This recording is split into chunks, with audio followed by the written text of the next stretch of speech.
চৈত্র মাসের শেষ কটা দিন আমূল বদলে যায় বৈষ্ণব তীর্থ নবদ্বীপ ধাম।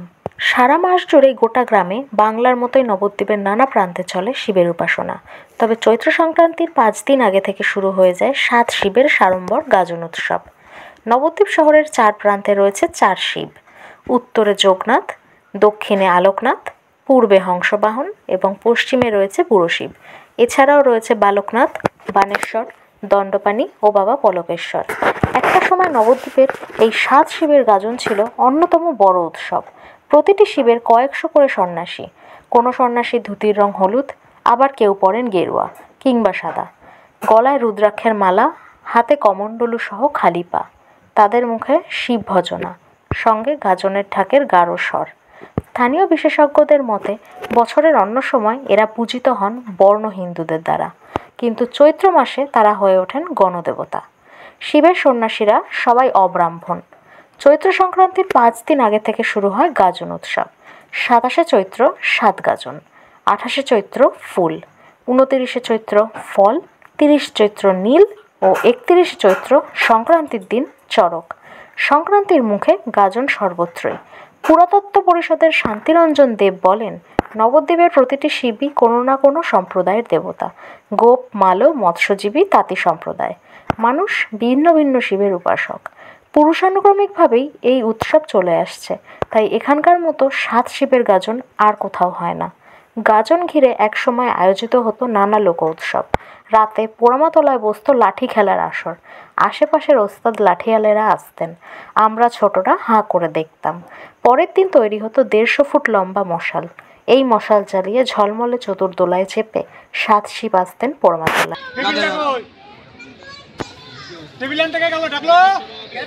কি হবে আজকে বলুন? আজকে আমাদের 7 গাজন, 7 শিবের স্নান।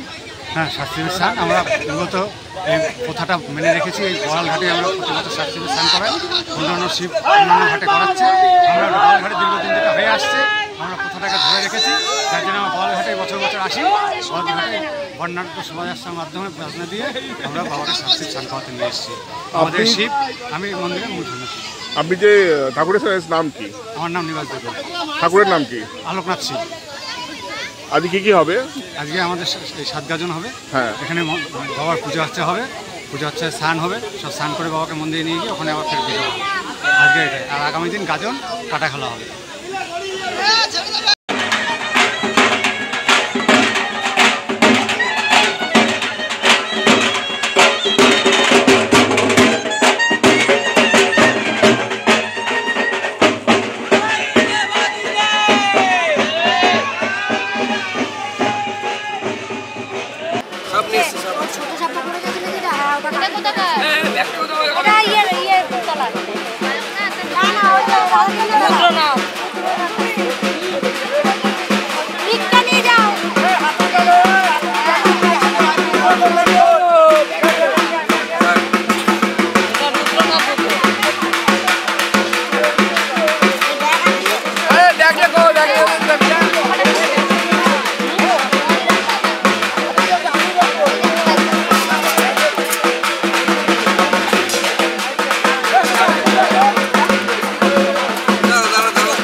এটা আমার পেছনে ধরে রেখে দেখতে পাচ্ছ